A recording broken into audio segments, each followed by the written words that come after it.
चलें जी क्लास बिस्मिल्लाह रहमान रहीम। मेरे बच्चे देखिएगा, आप लोगों के साथ मैं स्क्रीन शेयर करने जा रहा हूँ। ठीक है, एक मिनट।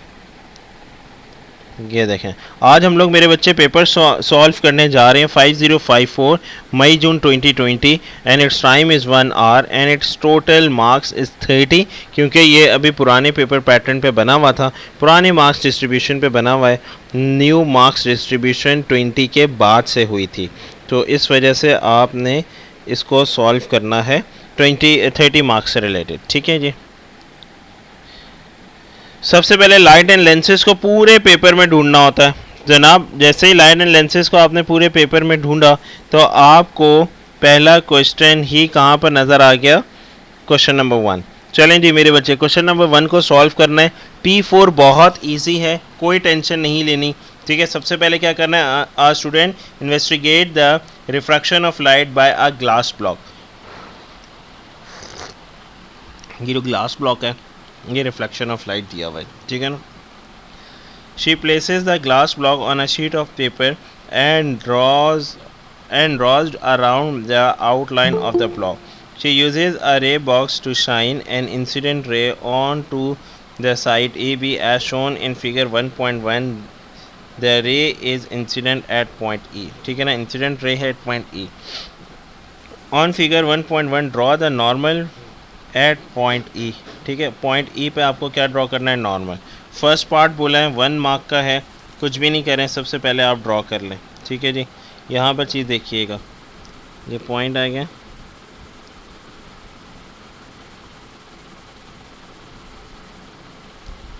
नॉर्मल ड्रॉ कर दिया। ठीक है जी, नॉर्मल ड्रॉ करने के बाद नंबर नेक्स्ट पे जाए, measure the record the angle of incident.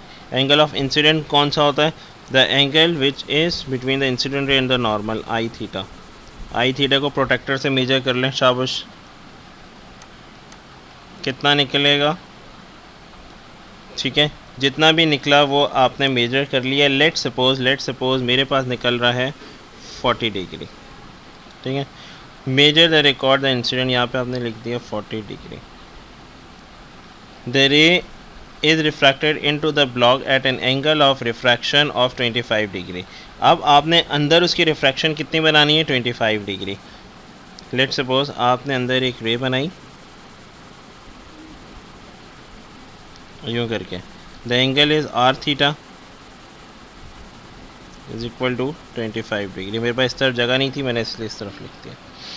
On figure 1.1 draw the refracted ray, draw भी कर दे, continue and meet the C D point पे मीटिंग भी करवा दी। The block the label the point where the refracted ray meet the C D with the letter F. Okay जनाब, यहाँ पर आप इसको लेटर किससे इंडिकेट करवा दें, एफ से, दैट्स इट।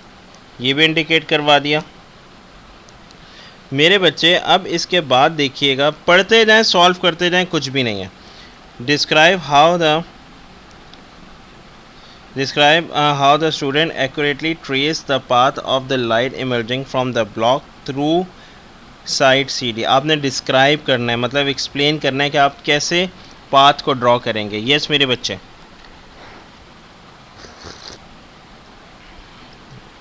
आदियान को याद होगी, आदियान को मैंने ये प्रोसेस करवाया था। आदियान क्लास में याद है, मैंने कोई एक पिन मेथड करवाया था, प्रिज्म लेकर आया था, प्रिज्म के साथ मैं कुछ पिन्स लेकर आया था और क्लास में मैंने प्लेस करवाई थी। मैंने बोला था कि यहाँ से आप देखेंगे सारी पिन्स आपके पास ताकि अलाइन आ रही हों। ठीक है, this process basically called the pin method. Yes, Janak को भी याद है।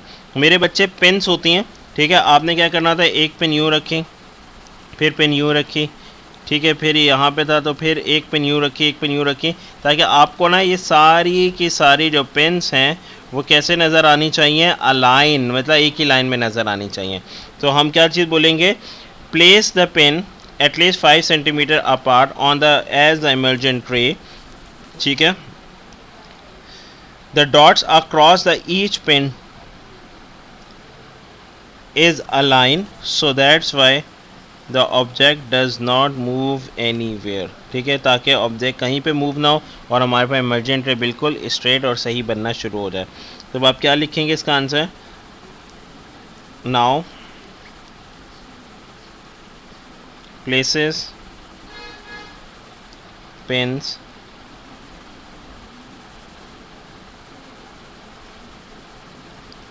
at least 5 centimeter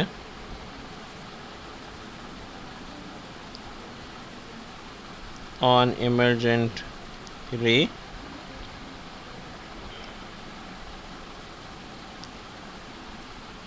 to mark the dot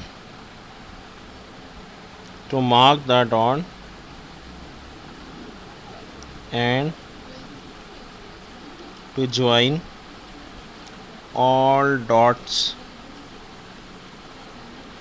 together. ठीक है, इन सारे को आप क्या कर दें, मार्क कर दें एक साथ to form the emergent ray. ठीक है, ये बात समझ आ गई. कोई मसला, कोई कन्फ्यूजन है तो मुझसे पूछिएगा.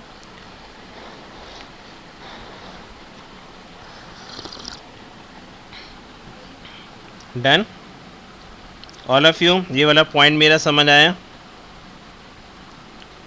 Exactly. And the other side, हम फिर ग्लास ब्लॉक से देख रहे थे अदर साइड को, और जैसे जब देखा था सारी पेन अलाइन हो गई थी, then we draw a line and in short we join the all dots together to form the emergent रे.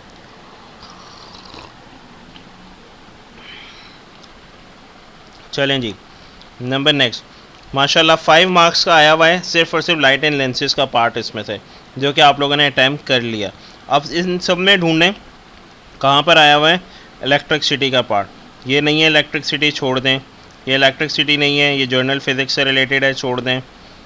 ये वाला भी छोड़ दें.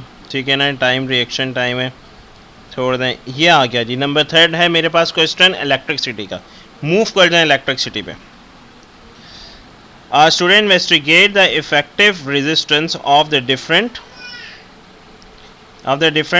combination of the 3 identical resistor. She sets up circuit 1 as shown in figure 3.1. ठीक है ना, 3.1 में जैसे कि शो किया हुआ है. अब आपके पास क्या चीज़ है, वोल्ट मीटर रीडिंग. देखें जी वोल्ट मीटर रीडिंग क्या आ रही है.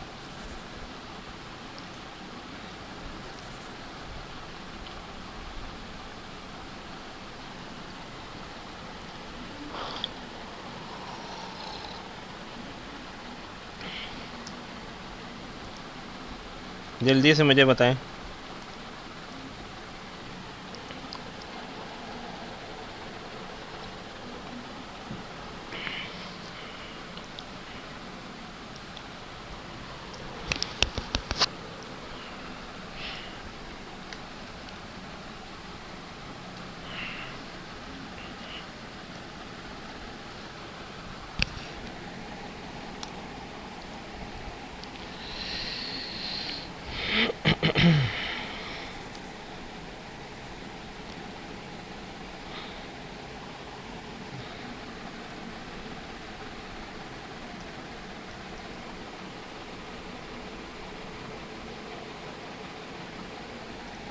यस मेरे बच्चों, वोल्ट मीटर की रीडिंग बता दो खुदा के वास्ते. 1.48. Very good very good. मैंने भी देखे आप लोग चैट में 1.48 वोल्ट दिया हुआ है. दैट्स इट, ख़त्म. Number next. Volt meter reading के बाद बी पार्ट पर आ जाएं. अब बी पार्ट में एग्जामिनर क्या कह रहा है. बी पार्ट में मेरे बच्चे एग्जामिनर साफ बोल रहे हैं कि ये circuit 2 and circuit 3 is given. She places the resistor combination shown between X and Y in circuit 1 with that of the circuit 2 and then that of the circuit 3 in turn. Each time she records the current I in the circuit and the potential difference V across the resistor combination. Her results are shown in table 3.1. ठीक है, 3.1 पे इसका result show करवाया हुआ है. ठीक है जनाब. अब ये जो रिज़ल्ट शो करवाया है, ये पहला क्या दिया हुआ है, वोल्ट मीटर. एग्जामिनर ने क्या कहा है, complete the column headings. Number 1 part देखें, complete the column heading. Volt meter को किससे हम इंडिकेट करते हैं मेरे बच्चे, वी से. तो यहाँ पर आप क्या लिख दोगे, दैट्स इट वी. करंट को हम किससे इंडिकेट करते हैं, एम्पेयर से, ए लिख देंगे. रेजिस्टेंस को कैसे करते हैं, ओम से, तो ओम लिख देंगे. That's it. कॉलम हेडिंग हमारे पास हो गई. Calculate the resistance R of each combination of resistor. Record the value of R in table 3.1. ये दिया हुआ है मुझे, ये रहा 3.1. आपने आर की वैल्यूज़ कैलकुलेट करनी है. सबसे पहले वैल्यूज कैलकुलेट करो, but before the values complete the table. ठीक है ना, कंप्लीट करने के लिए टेबल यहाँ पे क्या आंसर आएगा, अभी आपने निकाला था 1.48। याद है आप लोगों को कौन सा वाला, ये वाला। Read the volt meter scale in figure 3.2, record your answer on the line and in the table 3.1 on page number 8। Examiner ने सब कुछ बताया हुआ, मैं कोई अपने घर से नहीं लेकर आया ये। ठीक है, नहीं नहीं नहीं नहीं, हेडिंग्स नहीं लिखेंगे आप, सिंबल्स लिखेंगे। वोल्ट मीटर की V से, एम मीटर की A, और वो जो रेजिस्टेंस है उसका ओम्स का सिंबल, सिंबल्स लिखा जाता है, नंबर पूरा नहीं लिखा जाता। ये देखो यहाँ पे रेजिस्टेंस की पूरी स्पेलिंग आ ही नहीं सकती, इसलिए ये देखो R उसने दिखा दिया है। जब ग्राफ हम बनाते हैं, याद है ग्राफ में जैसे कि डिस्टेंस D मैंने लिखा है स्लैश सेंटीमीटर, यूं लिखते हैं ना हम। जैसे कि टाइम है, टाइम का क्या लिखते हैं, T स्लैश सेकेंड्स, यूं करके लिखते हैं। इसी तरीके से R उसने दे दिया रेजिस्टेंस, तो इसका क्या डालेंगे, यूं ohms. That's it. Adiyan, is it clear? Chat आप लोग की ओपन है मेरे सामने, कोई भी मसला हो तो मुझसे पूछ सकते हैं।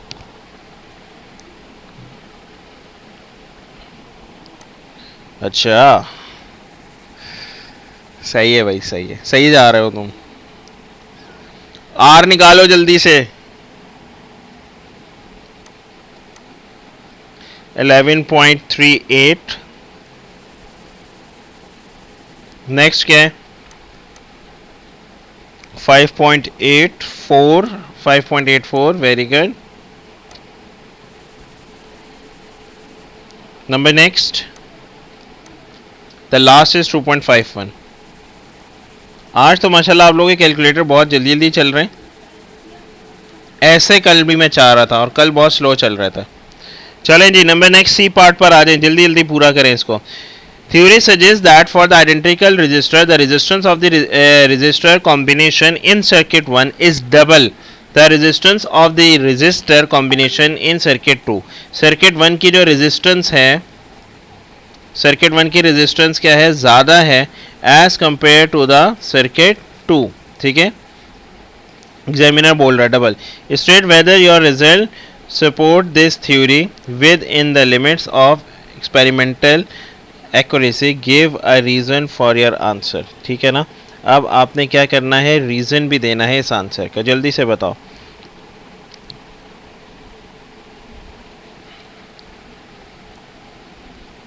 क्या आंसर आएगा?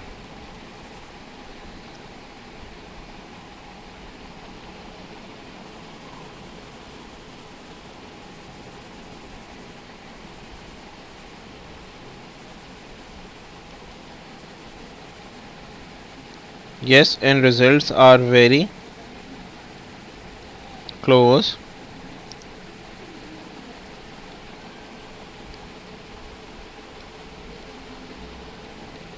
not too far apart, so that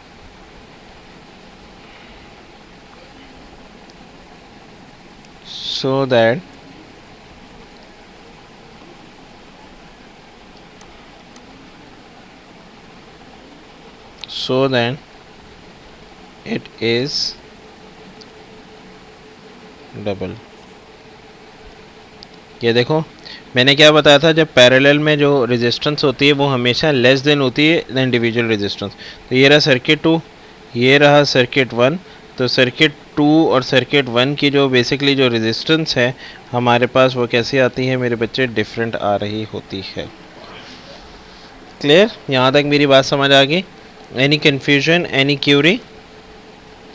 Give one precaution that the student takes so that her reading of current and voltage are as accurate as possible। ठीक है, उसकी रीडिंग कितनी आनी चाहिए, बिल्कुल एक्यूरेट आनी चाहिए, जितनी ज़्यादा से ज़्यादा पॉसिबल हो। तो कैसे एक्यूरेट निकलेगी मुझे जल्दी बताएं, एक कोई ऐसी प्रिकॉशन बता दें।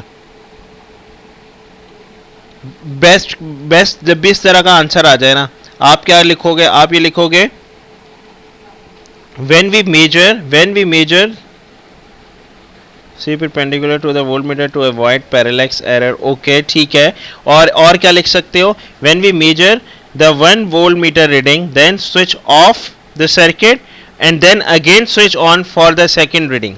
ठीक है, in short switch on and off again and again for the different readings. Why? इससे क्या होगा कि हमारे पास सर्किट बर्न नहीं होगा, बर्निंग प्रोसेस से रुक जाएगा. और takes the several reading and then find out its average. ठीक है, सेवरल रीडिंग्स लें then take out its average. सारी बातें समझ आ गई मेरी? Is it clear to all of you? Okay, तो मैं इसका आंसर लिखने जा रहा हूं. During reading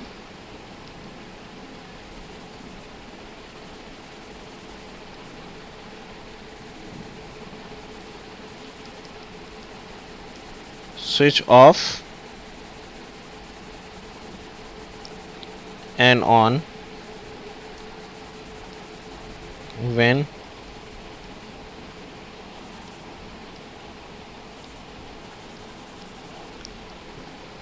switch off and on when two between the two, यहाँ पे मैं लिख रहा हूँ between the two readings or repeat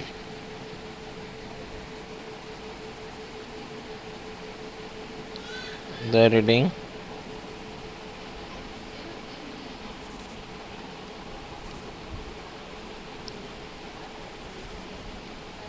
and take out its average. ठीक है, ये बात समझ आ गई सबको? कोई मसला, कोई ऐसी चीज़? All good, very good. The next point. अच्छा, ये भी हो गया. अब हमारा इलेक्ट्रिसिटी हो गया, अब हमारा लाइट एंड लेंसेज हो गया. अब हम मूव कर रहे हैं ग्राफ वाले क्वेश्चन पे. ठीक है, ग्राफ वाले क्वेश्चन पे अब हम मूव करेंगे मेरे बच्चे. ग्राफ वाला चाहो तो फर्स्ट कर लो, चाहो तो सेकंड कर लो, लेकिन एक हार्ट के साथ एक थोड़ा सा हल्का करना, ताकि एक दिल को तसल्ली हो जाती है कि हाँ भाई हमारे 2 क्वेश्चंस हो चुके हैं आज. अब देखो, अब हमने 2 क्वेश्चन कर लिए हार्डली 20 मिनट्स में या 25 मिनट्स में. आज student investigate the terminal velocities v of a small steel sphere of different diameters d fallen through oil. A steel sphere fallen through oil reaches terminal velocity when the weight of the sphere is balanced by the drag force of the oil acting up on the sphere. The student measured the diameter d of a steel sphere. The diameter of the sphere is 7.82 millimeter. Diameter of steel ball, ये देखो, ये था इसका कितना diameter दिया हुआ है? 7.82 millimeter. He fills a large glass cylinder with oil. He places 2 rubber bands around the cylinder, one above the other at a distance of 10 centimeter apart as shown in figure 2.1. ठीक है, जैसे कि figure 2.1 में show किया हुआ है. Clear? ये बात मेरी समझ आ गई? Number next. अब देखो, अब करना क्या है. अभी सिनेरियो एग्जामिनर सारा बता रहा है. फर्स्ट पार्ट डायरेक्ट बच्चे चले जाते हैं, फर्स्ट पार्ट को करने के लिए इस तरह भी जा सकते हैं, लेकिन मैं तो समझा रहा हूँ, इस वजह से मैं पूरा सवाल पढ़ के बजाऊंगा. He dropped the steel ball sphere into the oil and it passes the first rubber band. He starts a stopwatch. He stops the stopwatch as the sphere passes the second rubber band. ठीक है, and then he removed the steel sphere from the oil in the bottom of the cylinder. He repeat this measurement for the same sphere 2 minutes. ठीक है, repeat किया उन्होंने 2 minute तक. He obtained the following values of the time t for the sphere to fall a distance of 10 centimeter. ठीक है, 10 centimetre के इन्होंने 3 दफ़ा रीडिंग ले ली. Record the average. Average by time मुझे बता दो. नहीं मेरे बच्चे, वेव नहीं आता P4 में. 0.70. मैंने आप लोगों को टॉपिक्स लिखवाए थे ना, वही वाले बस टॉपिक्स आते हैं. 0.71 और 70. ठीक है, यह सेकेंड्स इसका आंसर आ जाएगा. Suggest why T average is not recorded to more than 2 decimal places. जी सजेस्ट करेंगे कि T average is not recorded to more than 2 decimal places. 2 decimal places से ज़्यादा पे नहीं लिखना है इसको। क्यों?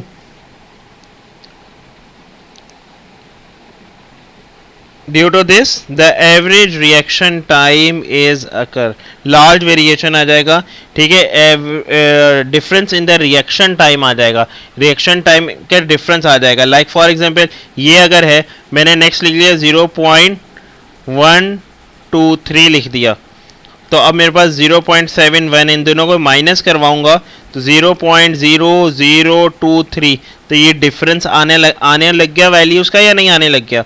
आने लग गया ना। तो ये होता है रिएक्शन टाइम डिफरेंस। तो अगर आप ज़्यादा डेसिमल प्लेसेस पे लिखोगे तो आपके पास difference is occur in the reaction time, ठीक है, तब आप क्या बोलोगे? Difference is occur in the reaction time. तो देयरफॉर आप लिखोगे देयरफॉर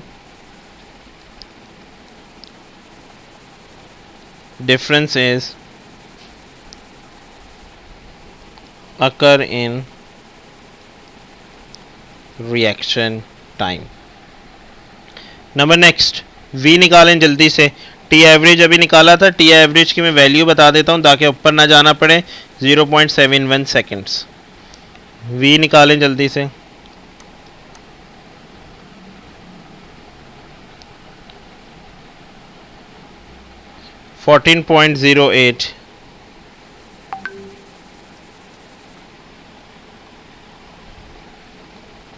अब डी स्क्वायर कैलकुलेट करें। Record your answer to the nearest whole number on the answer line in table 2.1। ये रहा, टी एवरेज निकाला था अभी आपने। मेरे बच्चे टी एवरेज को यहाँ पे रिकॉर्ड करवा दें। क्या निकला था? 0.71। अभी आपने v स्लैश दिस निकाला था, v 14.08। अब D square upon millimetre square, ये डी स्क्वायर अब आपने यहाँ पे कैलकुलेट करना है। जल्दी से कैलकुलेट करें, कैसे करेंगे?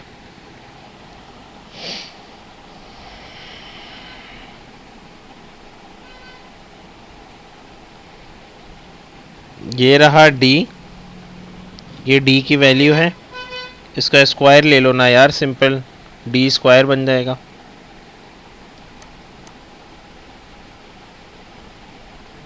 है क्या हो गया अदियान? 7.82 है। Very good, answer is 61। क्या हो गया अदियान? किसी चीज़ में मसला है? 61 millimetre square, that's it. Only 61 लिखेंगे, ये तो मैंने समझाने के लिए लिखा है। 61, दैट्स इट। ये बात मेरी सबको समझ आई है?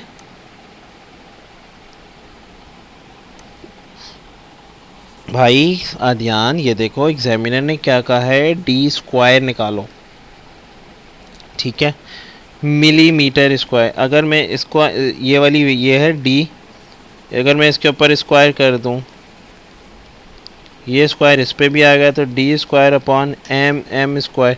तो डी की क्या वैल्यू थी हमारे पास? 7.82। तो इसको भी तो स्क्वायर करना पड़ेगा, ठीक है। अब जैसे जब आप इसको जब स्क्वायर करोगे तो 61 आंसर आ जाएगा, दैट्स इट। सिंपल स्क्वायर किया मैंने। 61.15 आ रहा है तो 61। अरे भाई कुछ और नहीं समझो ना यार, जितना समझा रहा हूँ सिर्फ उतना ही समझो। Name a measuring instrument suitable for measuring the diameter d of the steel sphere to a precision of 0.01 millimetre. हाँ भाई, आप कौन सा वाला इंस्ट्रूमेंट बताएंगे कि इतना एक्यूरेट आपके पास उसका हम डायमीटर मेजर कर सकें? जी याद करो, वर्नियर कैलिपर चमाटे मारूंगा मैं तुम्हें। वर्नियर कैलिपर ख़त्म हो चुका है, उसका नाम भी नहीं लिखना। वेरी गुड, इतना निकलता है माइक्रोमीटर स्क्रू गॉज। यस,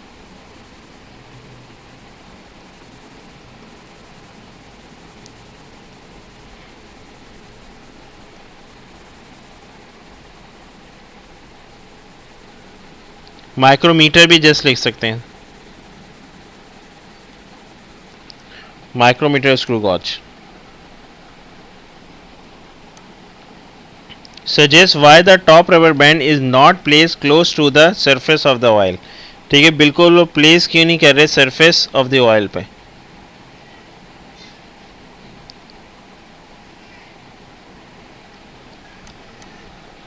जी जल्दी से मुझे बताएं.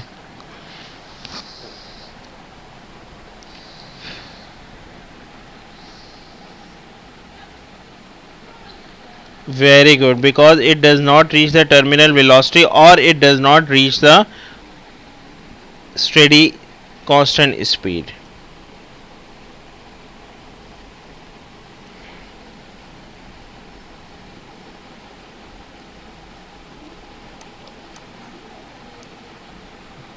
It would be, yes, initially it would be accelerating. Yes, exactly.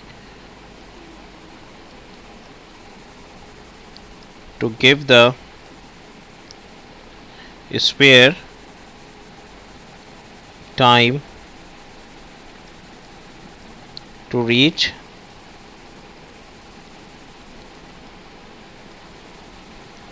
terminal velocity. चलें जी, best fit graph using the data in figure table 2.1. this is your table 2.1. plot on figure 2.2 नीचे दिया हुआ है. a graph of v on the y axis against d square on the x axis. y axis पे किसकी value आ जाएगी? v क्या था हमारे पास? ये रहा, ये वाली वैल्यूज आ जाएंगी y पे. मैं ऊपर, अच्छा जब ये बनाओ ना ऊपर लिख लिया करो y एक्सिस, अपने याद रखने के लिए पेंसिल से. d square on the this is your the d square is on the x axis. इस पे आप लिख दें x axis. It means that graph अब हमारे पास ड्रॉ होने जा रहा है जनाब. ये जो ग्रीन से हाईलाइट है ये आ जाएगा x एक्सिस पे, और जो येलो से हाईलाइट है ये आ जाएगा हमारे पास y एक्सिस पे. Clear? Is it clear? Any confusion? Any Curie?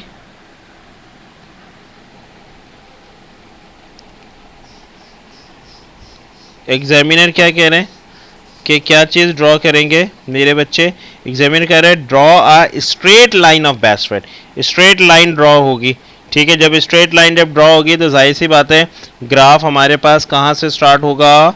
0,0 से. ठीक है, स्ट्रेट लाइन में इस तरह से भी जा सकता है, स्ट्रेट लाइन में यूं भी जा सकता है, स्ट्रेट लाइन में इस तरह से भी जा सकता है. ठीक है, स्ट्रेट लाइन है ना. ठीक है, मैक्सिमम पॉइंट्स मिलेंगे इसके आपस में, तो आपके पास स्ट्रेट लाइन ग्राफ ड्रॉ हो जाएगा. क्लियर? Is it clear? आप लोग इसका ग्राफ को ड्रॉ करेंगे प्रिंट निकाल के. ग्राफ को मेरे बच्चे प्लीज़ प्लीज़ 80% कवर कीजिएगा. मैं बार बार बोल रहा हूँ 80% ग्राफ को कवर करना है. ठीक है, ये आप लोग फिक्स वैल्यू डाल के निकाल देंगे. एफ पॉइंट पर आ जाएं.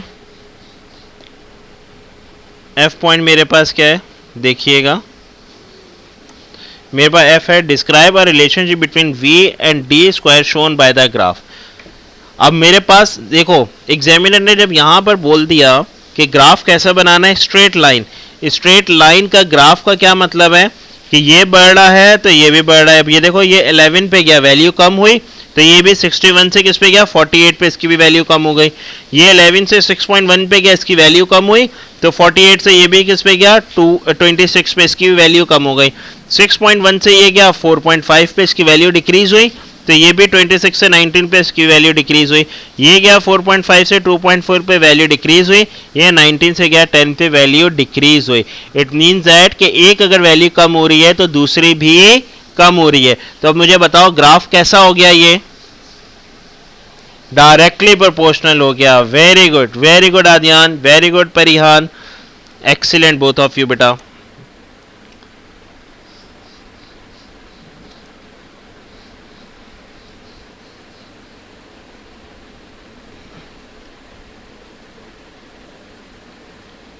They are directly proportional to each. Done? Any confusion? All good? Yes, both values are directly proportional with each other.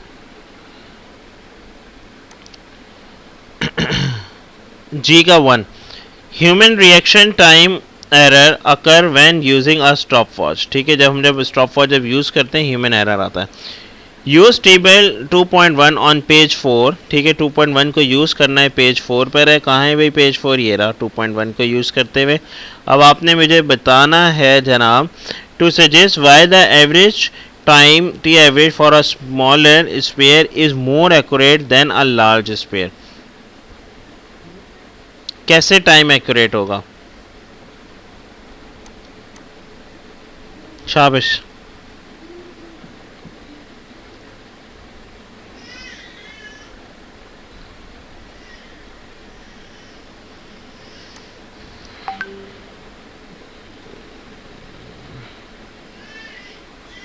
शाबाश, जल्दी से बेटा मुझे बता दें। For a smaller sphere is more accurate than for a larger sphere. Smaller sphere ज़्यादा accurate है as compare to the larger spare.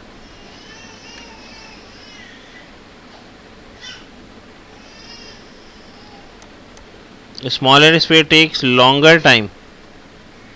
Very good. So that it's reduce the reaction time. It takes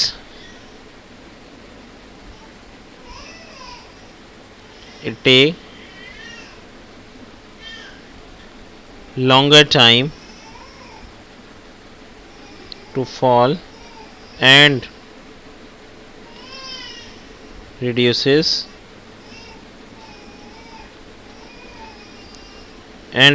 the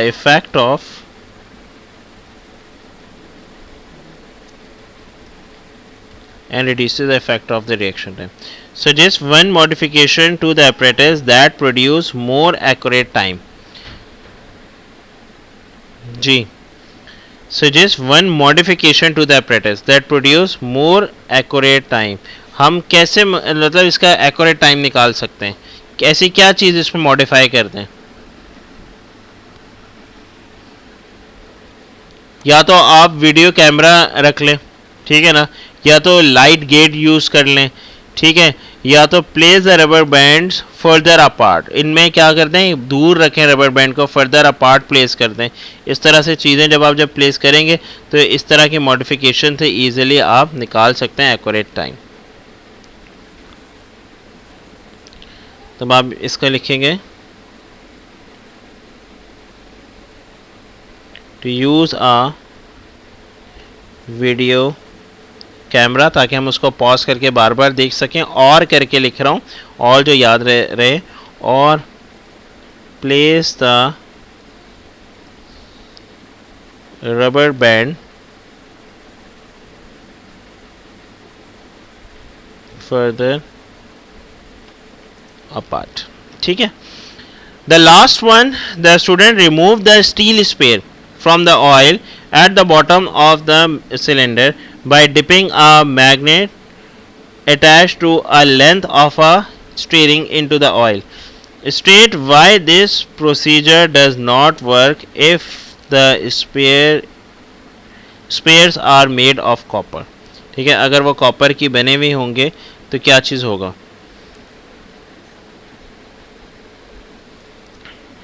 copper कभी भी very good non magnetic material होता है, वो कभी भी उसके साथ अटैच नहीं होता।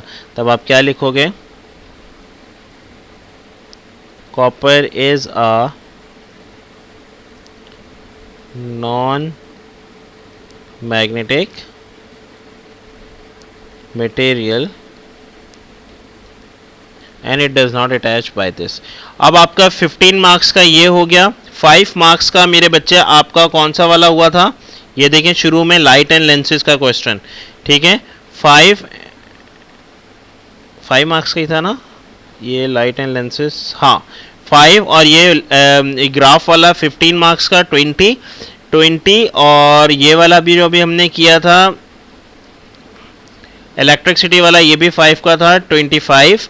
अब ये भी 20 मार्क्स का है। अच्छा ये देखो, ऐसा सवाल मेरे याद पड़ता है हमने कल की क्लास में भी किए, याद आ रहा है आप लोगों को? गौर से देखो, ऑलमोस्ट यही वाला था, बस थोड़ी सी वैल्यूज चेंज थी। उसमें कल वाले में मेरे पास 83 डिग्री सेंटीग्रेड निकला था, ठीक है।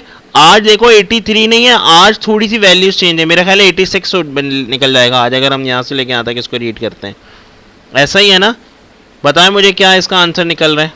तो मेरे बच्चे सवाल रिपीटेड हो सकते हैं, मेथड मतलब रिपीटेड हो सकता है, ठीक है। 86 डिग्री, ठीक है जी। नंबर नेक्स्ट, अब एग्जामिनर क्या कह रहा है इसमें, the student remove the thermometer, ठीक है, P from the hot water and starts the stopwatch. He takes the reading of the temperature of the thermometer bulb at 30 seconds interval for the 3 minutes. ठीक है. He repeats the experiment using the thermometer Q. अब ये क्या है, 0 time, अच्छा reading on the thermometer P. P पर reading क्या आ रही होगी थर्मोमीटर पे?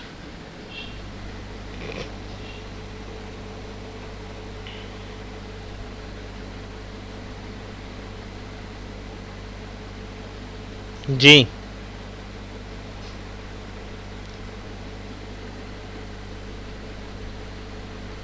state which thermometer cool more quickly at the start of the investigation. Justify your answer by referring to the reading in table 4.1 on page number 9. आप मतलब इससे support ले सकते हैं, रेफर कर सकते हैं इससे। इन दोनों थर्मोमीटर में से एग्जामिनर ये बोल रहा है जस्टिफाई करना है विच थर्मोमीटर कूल मोर क्विकली, इन दोनों में से सबसे ज़्यादा जल्दी ठंडा कौन सा हो जाएगा, P वाला ठंडा होगा या तो Q वाला ठंडा होगा।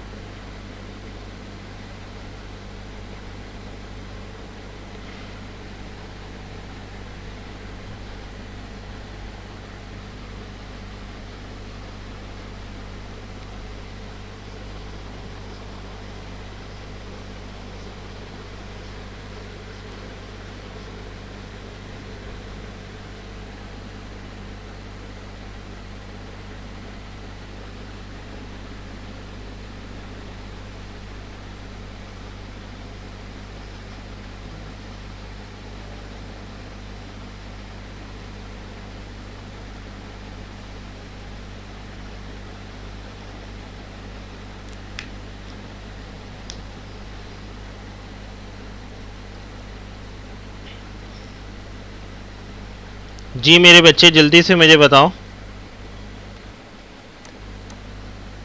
P because the temperature drops, P because the larger temperature drops. Very good. क्योंकि ये देखें P पे क्या चीज़ हो रहा है, 52 से 37 पे जा रहा है, अब ये जा रहा है 77 से 60 पे जा रहा है, तो लार्जर टेम्परेचर ड्रॉप किसका हुआ, P का हुआ या Q का हुआ, P का हुआ ना। तो इसलिए अब आप यहाँ पे क्या आंसर लिखोगे, P because the larger temperature drops in the same reaction time. P because larger temperature drop in the same reaction time, ठीक है। नंबर नेक्स्ट पर मूव करें। Suggest two conditions that must be kept the same to ensure that a fair comparison is made between the rates of cooling of the two thermometers, ठीक है ना। दो conditions बतानी है।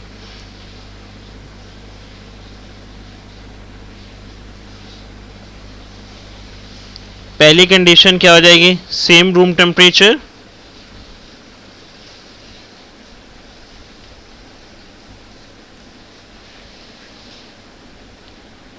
और दूसरी क्या हो जाएगी, same starting temperature of hot water.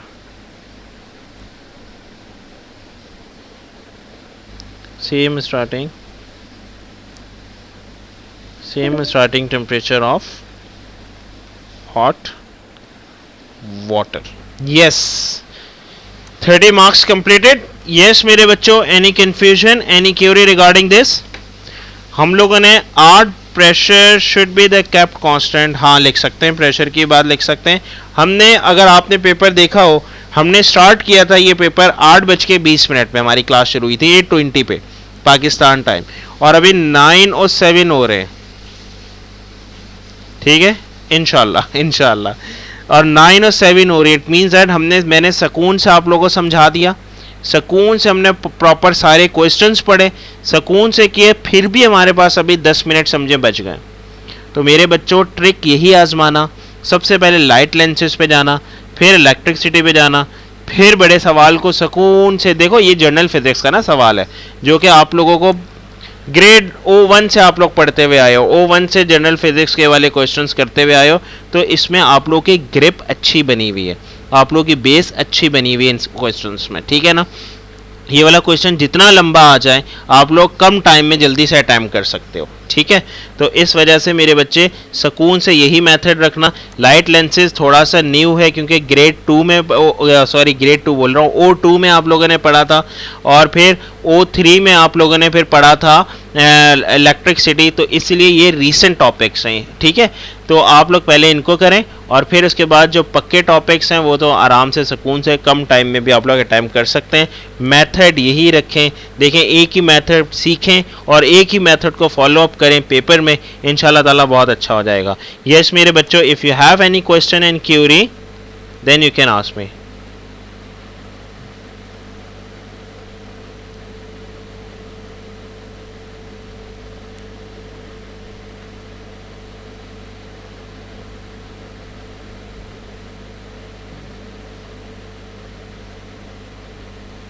मेरे बच्चे जो प्रेशर के जो टॉपिक्स हैं हमारे पास P2 में, P2 की क्लास हम लोग कल कंडक्ट करेंगे। वो मैं P2 के अब हमारे जितने भी आगे के डेज हैं वो P2 से रिलेटेड हम लोग काम करने जाएंगे। और प्रेशर देखो, जहाँ पर एटमॉस्फेरिक प्रेशर गिवन होगा, जहाँ पर डेप्थ की बात हो रही होगी, वहाँ पर मैंने आप लोगों को एक कंडीशन बताई थी कि P is equal to rho g h वाला pressure in a liquid. Atmospheric pressure दे दिया, समझ जाओ कि प्रेशर इन लिक्विड की बात हो रही है। डेंसिटी सवाल में गिवन है तो समझ जाना है कि प्रेशर इन लिक्विड की बात हो रही है, ठीक है। यहाँ तक ये इस तरह से आप लोगों ने लगाने। टोटल 2 से 3 फार्मूलाज हैं प्रेशर के। प्रेशर इतना हार्ड एंड फास्ट नहीं है, सुकून से करें, इंशाल्लाह ताला हो जाएगा, ठीक है। आद्यान आपका कॉलेज कौन सा है? ए लेवल्स का वेल्स है ना?